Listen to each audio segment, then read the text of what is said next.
अहं भारतीयः लोकसभायाः सदस्यत्वेन निर्वाचितः निश्चयेन परमेश्वरस्य नाम्ना शपे।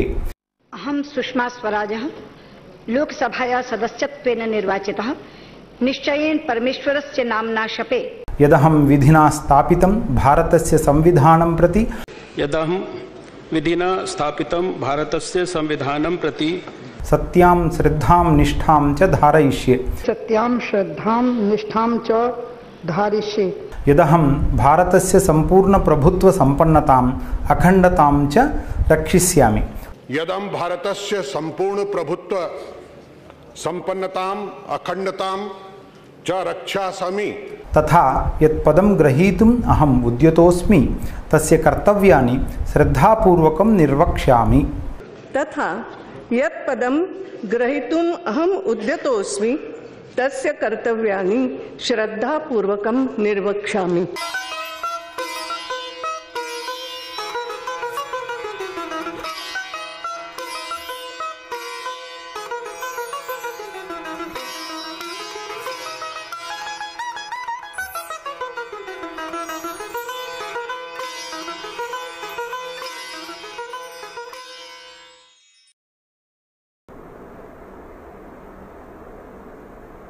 Hari Om. Let's start with the prayer. Om Samasta Jana Kalyani Niratam Karunamayam Namami Chinmayam Devam Sadgurum Brahma Vidwaram Vasudeva Sutam Devam Kamsachanura Mardanam Devaki Paramanandam Krishnam Vande Jagadgurum Tvameva Mata Cha Pitattvameva त्वमेव बन्धुश्च सखा त्वमेव विद्या द्रविडं त्वमेव सर्वं मम देव त्वमेव सर्वं गुरुदेव देव। Hari Om. We've been doing the meditation slokas, that which tells you Brahma Tattvam Bhavayatmani, Atmani Brahma Tattvam. So in the realization involves recognition in the Atmani. Atmani is in the Buddhi here, that is in the intellectual that the Viveka. I had to use an inquiry or Vritti Jnanam. That means I had to use a thought process. So it's not beyond thought, it's not a discussion, removal of the thoughts, but it is a thoughts direct to find out who am I and what is this world and what's my relation. That is involved recognition that Brahma Satyam, Jagan Mithya, Jivo Brahmaiva Naparaha. So that which is absolutely real and what is ephemerally real or transactionally real, and what's my relationship with the absolute real to the ephemeral reality or transactional reality. All that has to be understood. So when the scripture says you are that Tattvamasi, so Tattvamasi is I am that Brahman. Tat stands for the entire universe or the totality itself, which is nothing but infinite, and therefore it is Brahman. And I am being, right now my experience is I am a local entity, limited entity in terms of space-wise, time-wise and object-wise, and the scripture is trying to point out something that is unimaginable because it's not something that I can imagine with the mind. Therefore it is pointing some truth, and therefore scripture alone becomes a pramana. It says you are not limited, you are infinite, because what I am looking for is absolute uninterrupted happiness, and I cannot get by any limited one gaining any limited. I cannot get infinite absolute happiness. Unless I get infinite happiness, I will be longing for happiness, and all the rat race from life after life will continue. That's what is called samsara. So scriptures is pointing out that you are trying to solve a problem where there is no really a problem, and since you do not know that there is no really problem, your ignorance that you are not happy and therefore you are trying to solve a problem. So we said there are three fundamental errors I make because I have half knowledge about myself and I don't have complete knowledge about myself. What is half knowledge? In fact, I have 2/3 of knowledge. That I know I exist and I know I am conscious entity. So no one is looking for some existence or no one is looking for some consciousness, because even to look for, they have to be existent, and for one seeker he has to be a conscious entity. Unconscious entity cannot see, even though it may be existing. So stone doesn't have a problem. It doesn't have to recognize that I am Brahman, because there is no inquiry that is all capable of inquiring, even knowing its problems also. The animal system, they have enough of that. They are tuned to go and exhaust vasanas only. So it is an exhaustive system, and they do not accumulate new vasanas because there is no willpower involved for the animals. So therefore they exhaust. So the cow or a tiger, cow doesn't gain punyam by eating by vegetarian, or the tiger doesn't gain the sin because by eating the non-vegetarian or killing some animal for his hunger. But they eat what they need, not what they want or what they require. They eat only. More than you eat, more than what you need is called greed. Only human being does that, because he eats more than what he needs, and that's why the health also a problem, and fatness and everything else is because we are eating more than what the body needs. Hoarding everything, all that is expression of the greediness only. So therefore, whenever in the animal system and the plant system, it's only exhaustive mechanism of the vasanas that they have accumulated in the past, and in the human being only, I have been given an intellect to think and inquire. Therefore, I have freedom to think. In fact, I cannot but choose what to do or not to do, or do it in a different way. Kartum sakyam, akartum sakyam, anyatha kartum sakyam. I don't have choice other than exercising choice of to do or not to do other way. Only when I recognize that whatever I am gaining by this process of gaining things or desiring fulfilling, I am not gaining the absolute uninterrupted happiness that I am longing for. Therefore, the recognition of that itself will guide me. Says, then where do I get it? How do I get it? So tad vijnanartham, to gain that knowledge only, the scripture itself advises you cannot get any way, because your assumptions are wrong and you are already infinite, you are already Ananda. If I am already Ananda, how can I am searching for it? For that only, you do not know what you are, go to a teacher, and the teacher is the one who is studied Vedanta and will get established in the knowledge. Sotriyam Brahmanishtam Tad Vijnanartham Sa Gurum Eva Abhigached. You have to approach alone. Don't go and study the scriptures by yourself, because you will be thoroughly confused by that, because apparent contradictions are there, and when you read those contradictions, it looks completely bizarre. Say someone went to learn Vedanta, and the teacher, he opened the book, and the first Upanishad, the Isavasya Upanishad, and first sloka is Purnamidam.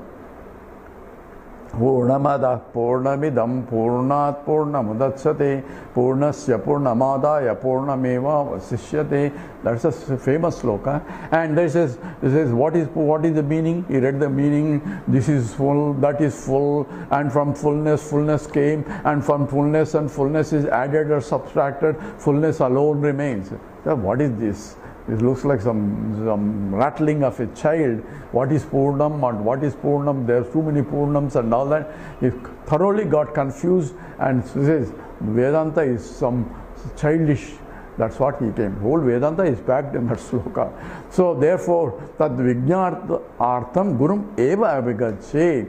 And when you approach, he says you should have the faith in the teaching. He says Guru Vakyasya and Shastrasya Guru Vakyasya Satya Buddhavadharana Sa Shraddha. So when the teacher says this is what you are pointing out, I should have, how can I be that? I don't agree with you. Then he says you go, you don't agree, go and come back until you are ready to agree. So therefore, teacher doesn't go and knock people's door and say, if you don't believe in it, you go to eternal hell, and if you want want to go to eternal heaven, you have to follow this procedure only. No teacher will teach that. No science teacher will go and knock the door. You have to believe in gravitational force, otherwise you will go to hell or heaven. Says, if you want to know gravitational force, come and ask me, and if you have background enough, I will teach. Otherwise, I will say, go and get background first. Because we are talking about the truth, and the truth is absolute, and it doesn't depend upon anybody on that. It depends upon the truth itself. But to understand the truth, I should have a prepared mind. And having discussed the nature of the truth, because that is that the Aham Brahmasmi has to be understood, and that is essentially Jati Niti Kula Gotra Duragam Nama Rupa Guna Dosha Varjitam Desa Kala Vishayati Vartayatu Brahma Tattvamasi Bhavayatmani. This is how the meditation slokas of in the Viveka started, where Jati, Niti, Kulam, Gotram, everything belongs to body, mind and intellect, BMI, not to you. I am not body, mind, intellect. Why? Because I am a subject and those are objects of my knowledge. Subject cannot be equal to object. Subject cannot be objectified. Object cannot be become a subject. Objects are inert. Subject is a conscious entity. So how can I be equal to the conscious, unconscious entities? But whole life after life, we are spending, I am this, I am this, I am this. All over this ego is nothing but I am equal to this.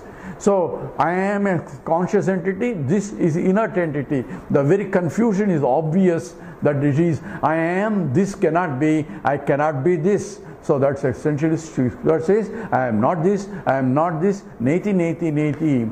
If I am not this, then what am I? Who am I?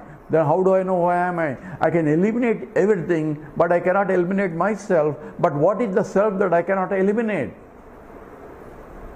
For that only, who I am, to understand essentially, I am this pure existent consciousness, and existent consciousness has to be limitless. Oh, I am limitless, yes. But how can I feel I am limited? That's a problem. So therefore, I had to reconcile the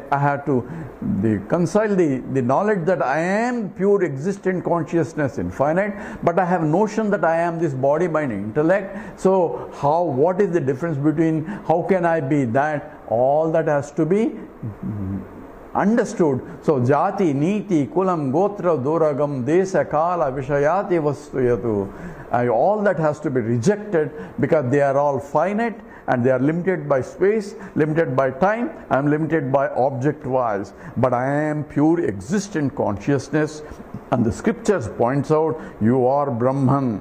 You are Tattvamasi. You are that Brahman. Brahma Tattvamasi Bhavayatmani. Atmani Bhavayami. That means Atmani Bhavaya. That means in the intellect, one has to recognize. Why in the intellect? Because it's the intellect that has a problem. Intellect that has a notion that I am this, this, this. Because pure Atma doesn't have that problem. It's only intellect. But intellect has a problem. But I take myself, I am the intellect when I identify I am an engineer, I am a doctor and so on. Because I identify either with the body or with the mind or with the intellect, or with the pranas, or when the body is having, say, I am having a problem, I could not sleep. Therefore, I identify myself with the avasthas, the states of body, mind and intellect. Because I do not know who I am. Therefore, the knowledge, this ignorance of not knowing is rests at the intellectual level, and that's what is called a jiva. Jiva involves the pure consciousness which is all-pervading, has nothing to do with this other than it is pure all-pervading consciousness, like all-pervading light, as though, even though there is no one source, it is completely light only, as though light, like a light of consciousness. And wherever there is a equipment, depends on the nature of the equipment, reflection occurs. And the reflection, in the case where there is only the gross material, that is bhautika material, which is essentially the sthula sariram, the reflection is only in the form of existence part only. It can only reflect the existence but cannot reflect the consciousness and the Ananda Swarupam. So all inert objects that we talk about are only reflecting the existent part. So Brahman is as though existing in those names and forms. That's what the scripture points out. It himself became many, both the inert as well as the conscious entities in terms of entering to the consciousness. And that's called Chidabhasa, reflected consciousness. Whenever there's a medium is there to reflect, it will reflect. So when the gross material, it cannot reflect the consciousness, only reflecting the existence part. If there is a subtle body, that is the subtleness of the aspect of the body, it can reflect the not only the existence but consciousness, and the consciousness